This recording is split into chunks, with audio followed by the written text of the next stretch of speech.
May shot.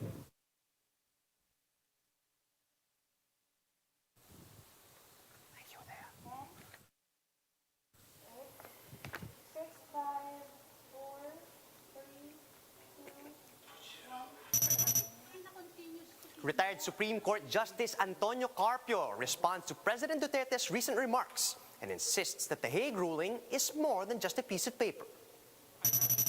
Justice Carpio also accepts the president's challenge to a debate, and if ever, the venue won't be a problem, as the Philippine Bar Association offers to be the host for this event. But even before this debate happens, military and maritime law experts agree that there are ways to bring the Hague ruling to life. 1.5 million more doses of Sinovac shots are set to arrive in the country this morning. And let's take a look at the Jordan collection of Kiefer Ravena, who is now also the first ever Filipino to be part of the Jumpman family.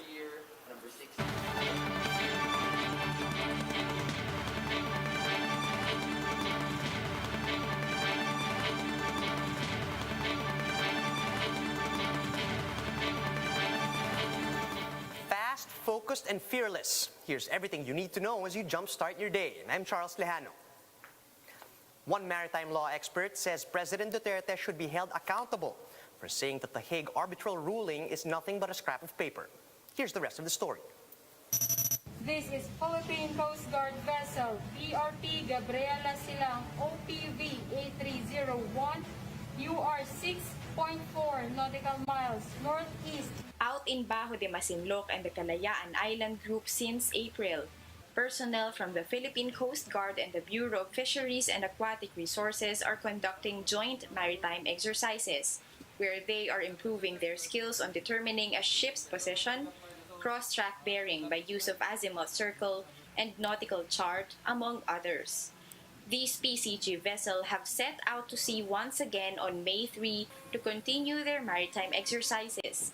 7 other vessels are also patrolling the West Philippine Sea to protect local fishermen. That's why the PCG urges local fisherfolk to continue their activities in the territorial waters. They were very appreciative of the fact that the Coast Guard is patrolling or there at the area. And we assured them already that we will remain there. The country has a legal ruling backing its claim over the area. Despite China's incessant 9-line claim, an arbitration tribunal in 2016 ruled in favor of the Philippines. But for no less than the president, the Philippines' historic victory is just a piece of paper to be thrown away. Yung papel sa totoong buhay between nations, yung papel wala yan. Itatapon ko yan sa wastebasket. In an interview with One News Agenda, retired Supreme Court Justice Antonio Carpio says that is exactly what China wants to hear. That statement will be a cause for a big celebration in Beijing. The president is saying that's just a piece of paper. So he's really accepting the claim of China. Carpio also stressed that Duterte's statement is binding under international law. That is a unilateral declaration rejecting the award. China accepts that. And the moment China said, we agree, we are bound by that. Maritime law expert J. Batong Bakal asserts no one wants war. And yet, we appear to be setting aside our best position on the issue.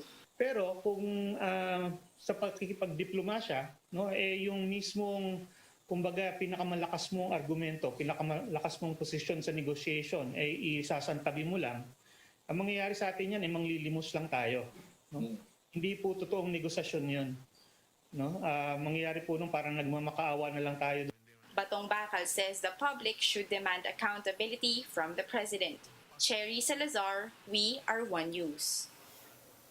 Retired Supreme Court Senior Associate Justice Antonio Carpio reminds the president that there are ways to enforce the Hague arbitral ruling without going to war. Carpio says the Philippine government can instead have a convention with Vietnam, Malaysia, and other countries in the region to collectively sign and adopt the ruling. Then we can ask the U.S. and its allies to sign in order to bind the parties and give the convention the status of law in the region. There are many ways to enforce the ruling without going to war. Kasi ang utak pulbora, sasabihin lang, gera. Hindi pwede. First of all, our Constitution says, prohibit war. We renounce war as an instrument of national policy. Second, the UN Charter says you cannot settle a dispute by going to war. That's prohibited. Carpio also says he's not backing down from the president's debate challenge, and he says the ball is now in Malacanang's court. Well, remember, it was the president who challenged me to a debate before the entire nation, and I accepted it. Now, if they want to change the format, they want to change anything, that's their privilege. If they want to withdraw, that's their privilege. But I have accepted it, and I'm ready. One lawyers group has offered to host said debate between President Duterte and retired magistrate Antonio Carpio. This after Carpio accepted the president's challenge for a debate on issues surrounding the West Philippine Sea. The Philippine Bar Association says the public could benefit from a frank and straightforward discussion on a matter that affects the entire country. The group is now just waiting for the time and date that the president and Carpio will agree on. They also note that the forum will be hosted for free and will be made accessible to all. The arbitral ruling, whether or not implemented, proves that the West Philippine Sea is ours. That's according to former Defense Secretary and Senator Orly Mercado. Speaking with 1PH sa Totoo Lang, Mercado says the ruling provides legal basis to scrap China's 9-dash line. And while Mercado admitted that our military forces are incapable of stopping Chinese forces on their own, he said that there is still strength in numbers. The issue in the West Philippine Sea now is a matter of presence, area denial, anti-access.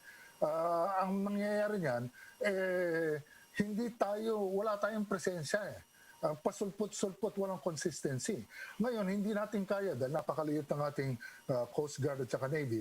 Ang importante, isa tayo dun sa iba pang mga bansa na makikinabang sa pag-i-improve ng area denial capabilities. You can make that piece of paper alive by having that particular presence.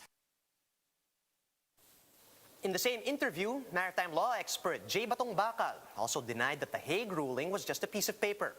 That's because several countries have supported the decision in the Philippines' claim to the West Philippine Sea. And for Batong Bakal, what is worrisome is that the president's statement seemingly to mimic Beijing's stance on the issue 5 years ago.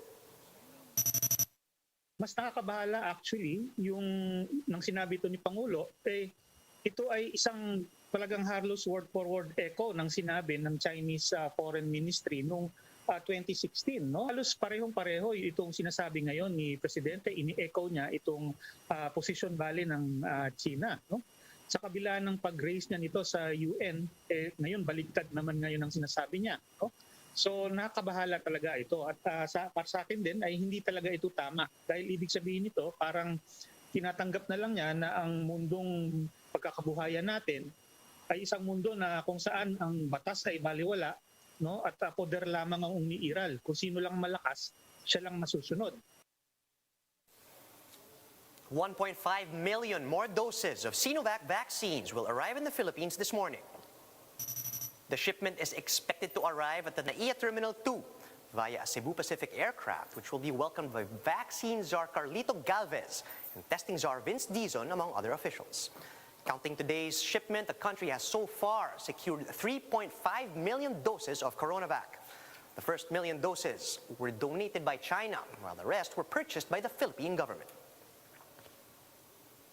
Puma Podcast is on a roll this year as it continues to receive awards for its brand of journalism. MJ Marfori with the details. Puma Award, Umi International. The country's first podcast network, Puma Podcast, was recognized at the Human Rights Press Awards in Hong Kong. Its 6-part podcast docuseries, Tokhang sa Tokhang, was given merit in the audio category, alongside the US-based National Public Radio's China's Growing Intolerance.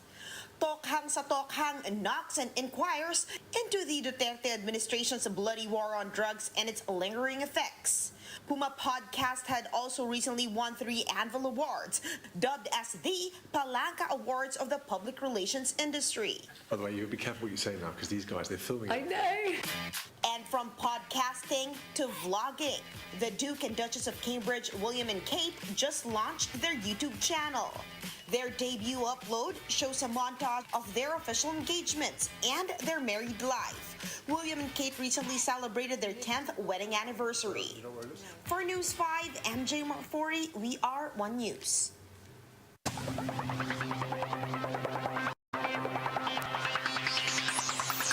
On now to sports news, Kiefer Ravena has joined the Jumpman family, making him the first ever Filipino and third Asian to ever clinch this enviable deal. Lynn Olivario tells us why.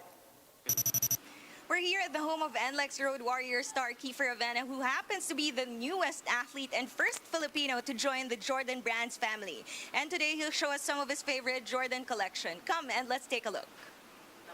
As the saying goes, start him young. This is true for Kiefer Ravena, whose penchant for sporting Jordans began at a very young age. His first ever pair was a Jordan 9s, which matches the pair his dad and former PBA player Bong Ravena also used in games back in the day. Pinanglalaro niya yung sa kanya, yun si dad, si AirPods. Tapos ako yung isa. Yan yung ano namin. Pero no pa kami, syempre father and son duo pa eh, di ba? So, nakakatawa actually, kasi natago. Meanwhile, the Jordan 11 that Michael Jordan wore in the cult classic Space Jam has sentimental value for Kiefer, as it was the first ever sneakers he had to actually save up for. Tapos pinag-ipunan ko talaga siya, kasi yung nagbabaon talaga ako para yung baon na yung allowance na binibigay sa akin ng parents ko. Nasira na nga actually, wala na dito. Kaya ever since, every time I get Jordan 11s, parang there's a sense of gratification na parang, uy, bumili ako nito dati, kahit iba-ibang styles, iba-ibang colorways na siya. The Jordan 1 also falls in the favorites. While for games, his go-to is easily the Jordan 35s. Sabi ko, mahilig ako sa mga low tops. Ito, low cut na Jordan 35, nasuot na rin ni Luka Doncic to actually. But if you ask him what his top-of-mind favorite is, it's got to be the limited edition Air Jordan 4 Retro Manila, which he had the privilege of being the first to have and wear among only 150 pairs released worldwide. Na-issue tayo dito eh. Pero ito, nagamit ko siya ng event. Actually, that was the last time that I used the shoe. Yung akin, second to the last pair. 149 out of 150. This one should be, I guess, top of mind. I think it was worth the trouble. But yeah, I mean, kasi syempre 150 lang yan eh. Definitely, it's something really special when you have it. And to be the one to actually be the first one to actually wear it here, very blessed to have that opportunity. His long partnership with Nike has paved the way for Kiefer to be part of the prestigious Jordan brand. But he admits, never in his wildest dreams did he ever imagine being the first Filipino to become a Jumpman athlete. And me, I'm just trying to continue to work harder and harder every day to help the national team and to help my team win. Kasi syempre, once you say you're part of Jordan brand, you carry a lot of responsibilities, Just saying Jordan also puts on a lot of pressure already, di ba? Ravena's signing also makes him only the third Asian to do so, following China's Guo Ailun and Japan's Rui Hachimura. The star-studded roster of Jordan brand signees Kiefer's now a part of includes Zion Williamson, Satu Sabali, Luka Doncic, Jason Tatum, Aisha Der, and Kia Nurse. For News 5, Lynn Olivario, we are One News. And that's how the day is shaping up to be. Join us again later at 10 a.m. as we monitor the day's biggest stories from sunrise to sundown. You can also catch One News on Signal Play.